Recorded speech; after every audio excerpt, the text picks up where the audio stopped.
Hi, I'm Greg Dell here with attorney Cesar Gavidia. And Cesar, today we have the opportunity to talk about one of the most common MetLife denials that we're continually seeing. They're one of the few carriers that puts what's called the musculoskeletal limitation in their disability policies. And really, I think in the last, we've been seeing this for years, but really within the last 2 years, I think Met's really abusing their ability, in my opinion, to use this policy language, and they're kind of denying just about anybody they can by relying on this policy language. So let's talk about a recent case that came out where there was a finding against MetLife for trying to use this policy, the musculoskeletal policy language. Let's talk about what this language is so that people are aware of it, and how we can work with claimants to avoid these denials and also prevail if they do get these denials so that they can continue to get their benefits. So Greg, the neuromusculoskeletal limitation, and you don't really see it very often in group disability policies. It's kind of a unique provision in the MetLife group disability policies. And what it essentially does is that it limits the time period that someone can be paid for conditions that arise from a neuromusculoskeletal origin. Okay, so basically what that means is if someone has some chronic pain issue going on in their neck, let's say it's related to an injury that they sustained, there might be a bulge in their neck, in their disc or something like that, then what they do is after 2 years that they find that person disabled and they're paying them, they cut it off abruptly and they say the policy only limits you to 2 years because you're limited by the neuromusculoskeletal limitation in the policy. Okay, and there's exceptions, and one of those exceptions is if your diagnostic testing or findings through your MRIs, through your EMG and nerve conduction studies show that you're having radiculopathic symptoms. In other words, pain, numbness, symptoms going down into your hands, into your feet, and your legs. Not that those show it, but they have the testing has objective results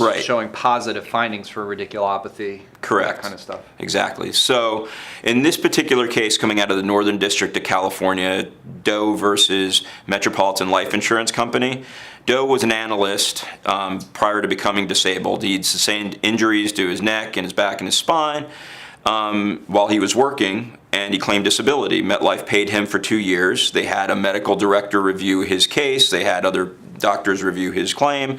And after 2 years, they cut the benefits off kind of abruptly, saying the neuromusculoskeletal applies to you, okay? The limitation applies to you, and we're not required to pay you beyond this 24-month period. Right, we agree you're disabled, but you basically don't have the objective evidence of disability that's consistent with your complaints. Exactly. So on appeal, Doe submitted objective findings. He submitted his MRI findings that showed that he indeed had not only bulges in his lower lumbar area, but also had degenerative disc disease and had compression on the nerves. So the MRI showed that there was indeed compression on those nerves that was causing the symptoms, the radiculopathic symptoms that he was complaining of. He also submitted EMG and nerve conduction studies, which is kind of the primary way to find radiculopathic symptoms. I mean, it's recognized across the medical community as the way you objectively verify radiculopathic symptoms. And MetLife took the information in, had it reviewed by one of their peer review physicians, Dr. Malcolm McPhee. He's kind of notorious in the disability insurance world for disputing and challenging these types of conditions that fall under this neuromusculoskeletal provision of these policies. And of course, Dr. McPhee came back and said, well, although he may have these findings on the EMG nerve conduction studies, I don't feel that it's consistent with the clinical examination findings. In other words, what his doctors are seeing at the office when he comes in to be examined. And that's pretty odd considering the fact that his own physicians were saying these findings show, these objective findings establish and show that he in fact has radiculopathy and he's totally disabled. So we see this a lot where, for example, I don't know the exact details of this case because this wasn't our case and the court didn't get super specific, but let's assume somebody has a lower back lumbar region problem and it's a right-sided disc herniation. They have radiculopathy showing on an EMG going down the right side, but it turns out that it's their left leg that's causing them, the pain's going down their left leg with most of the pain. And there was kind of something like along the lines of that in this case where they said, yeah, well, we see that you have the objective findings, but your complaints are not consistent with the objective findings, so therefore you meet you don't meet the musculoskeletal exception. Right. So Dr. McPhee was basically saying, well, the clinical findings don't show muscular strength loss or reflex loss or these other things, which is. Not in every case you're going to have those specific types of findings, and they could vary between visit to visit, but the EMG and nerve conduction studies in fact showed undisputably that he had these symptoms and these problems. Right. Well, what's great about this victory, and this case might have been a little different had it not been in California, because the high likelihood is that there was not an arbitrary and capricious standard applied to this case. It had a de novo review, which means the judge was kind of like, which one do I agree with more here? Which one's more reasonable? And of course, the judge found that the claimant's position was more reasonable and MetLife wasn't. However, if there was an arbitrary and capricious standard here, which means where the court would have to defer to the review done by the insurance company, this case may not have turned out the same way. Right.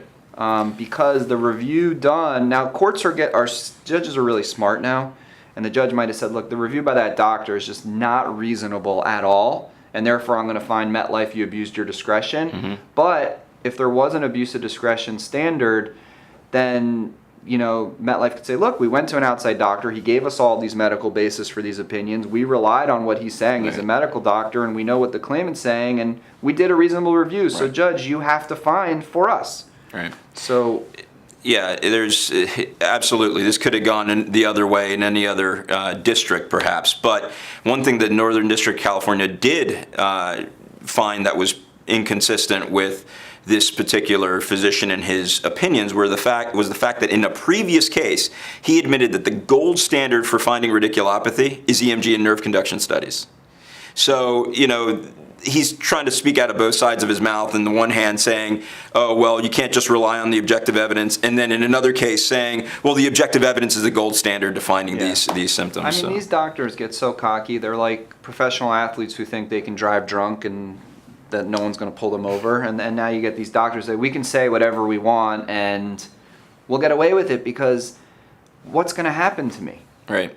I can say whatever I want. It's medical. The person at MetLife doesn't know what they're talking about. The claimant may not understand it. And if they sue us and I lose, I'm still getting paid my $2,000 to review the claim. And Met's going to keep sending me work. So this is the vicious cycle that goes on. And you have people who have their opinions like this Dr. Maffei, but thankfully they're getting smashed by courts and being proven wrong, and maybe MetLife will stop going to people like these doctors who are saying things that just aren't reasonable. So if you have a claim with MetLife or any other long-term disability carrier, we handle claims all over the country. We always offer you immediate free phone consultation once you give us a call, and we look forward to the opportunity to trying to help you.